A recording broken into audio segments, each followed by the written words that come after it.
मैं वृंदावन में उन दिनों रहता था, इस पद पर नहीं था। पहला वाक्य का ईश्वर मिथ्या है क्या? ईश्वर तो मिथ्या है। हमने कहा भले आदमी तुम कहाँ जाओगे, तुम्हारा वेदांत ईश्वर मिथ्या है कहने से प्रारंभ होता है, तो ये बताओ तुम्हारे पंचकोश मिथ्या हैं सत्य हैं? तुम तो शरीर को सत्य मानते हो और ईश्वर को मिथ्या मानते हो, कहाँ जाओगे? वेदांत तुम्हारा कहाँ ले जाएगा? तुमको नरक में ले जाएगा या नहीं? आजकल के वेदांतियों का वेदांत जानते कुछ नहीं, ईश्वर के मिथ्यात्व से ही शुरू होता है, नरक में ले जाने वाला वेदांत हुआ या नहीं? सुनिए, मैंने कहा ईश्वर तुमसे घटिया है क्या? अगर हम स्थूलोपाधिक चित्त धातु की दृष्टि से विश्व हैं, व्यष्टि स्थूल प्रपंच के अभिमानी देव का नाम क्या हुआ? विश्व। तो भगवान वैश्वानर हैं, क्या घटिया हुए या बढ़िया हुए? समष्टि भावापत्ति हुई या नहीं? अगर हम तेजस हैं तो भगवान हिरण्यगर्भ हैं, वो भी हमारे उपास्य सिद्ध होते हैं। तयोर व्यष्टि समष्टिता पंचदशी। अगर हम औपाधिक धरातल पर कारणोपाधिक प्राज्ञ हैं तो भगवान क्या हैं? ईश्वर हैं।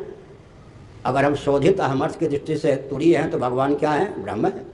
किस दृष्टि से ईश्वर को हम अपने से घटिया मानते हैं?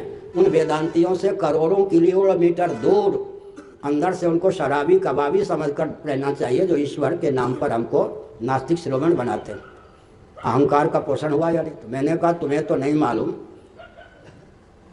अष्टोत्तर शतोपनिषदों में 3 जगह ईश्वर के मिथ्यात्व का वर्णन है, लेकिन भगवान शंकराचार्य का भाष्य पढ़िए, भाष्य भी नहीं पढ़ते। बाबा होने पर भी, घर उनकी बात नहीं है, मैं सामान्य बात कर रहा हूँ, बाबा होने पर भी चेले चेली के बीच में बैठे रहेंगे, अपने आप ग्रंथ पढ़ेंगे। आज ही एक समस्या आई, बाबा नहीं है, शायद विवाह तो नहीं हुआ होगा उसका जिसकी चर्चा हो रही थी, लेकिन वो परंपरा से अध्ययन नहीं करेंगे, चेले चेली से फुर्सत नहीं है। कहाँ मरोगे? नरक में जाओगे भाई। चेले चेली के लिए बाबा बने थे क्या? बाबा होने के बाद भी भजन का अवसर नहीं, परंपरा से अध्ययन का अवसर नहीं, क्यों हुए बाबा? इसे तो नीचे गिरने का अवसर हुआ या नहीं? तो हमने संकेत किया। क्या संकेत किया?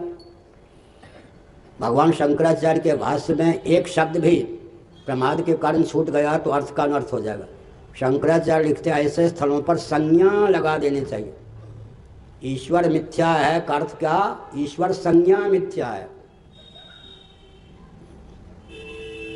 उदाहरण, मृत्तिके तेव सत्यम कहेंगे या नहीं? मिट्टी का कार्य घट मिथ्या है, इसका अर्थ क्या हुआ कि मिट्टी सत्य है।